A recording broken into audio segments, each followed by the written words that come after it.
Hello mga ka-SANTOHOLICS! Nandito po tayo sa Barangay San Joaquin, Bayan ng Santa Ana.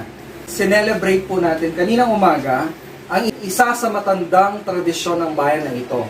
Ito po ang Candelaria. Sa panahon po ng pandemia ngayong 2021, nasa likuran ko po ang isa sa mga matandang imahe ng bayan na ito, ang Nuestra Señora de la Purificación. Ito po ay isa sa mga natatanging titulo na meron ang bayan ng Santa Ana. Ang Candelaria naman po ng Mabalacat ay Nuestra Señora de Gracia, na pag-aari ng pamilya Lasatin. Kasama niya po ang imahe ni San Jose bilang kanyang esposo. Ang Candelaria po kasi ay ang presentation of Jesus at the temple. Kaya ang mag-asawa ay pinipresent si Jesus sa templo.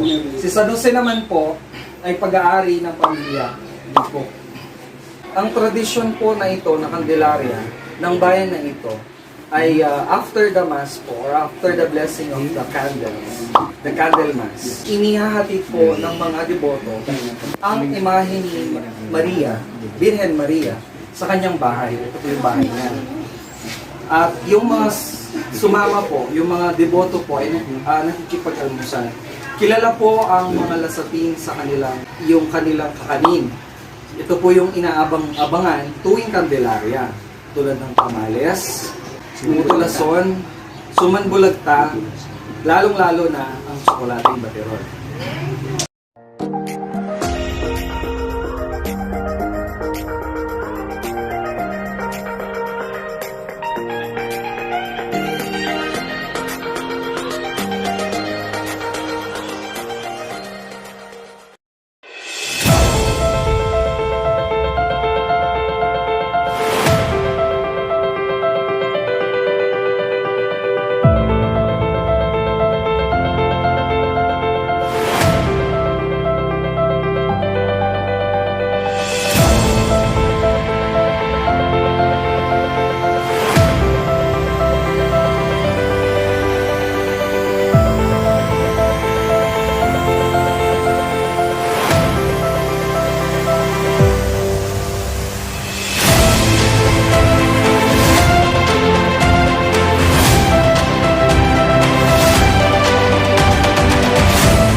Maraming salamat po sa lahat ng aking mga viewers, lalong-lalo na sa lahat ng aking mga subscribers. Salamat po. Nakatapak na po tayo ng 570 subscribers. Thank you.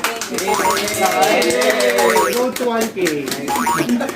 At kung meron pa po kayong gustong ipa-vlog, paki-comment down below na lang po. Sa mga hindi ko po na shoutout, paki-comment down below na rin po. Lagi po kaming nagpapasalamat sa pamilya ng Lasatin sa yearly po na pag-accept nila sa amin. At don't forget to hit that notification bell para updated po kayo sa lahat ng aking mga vlog.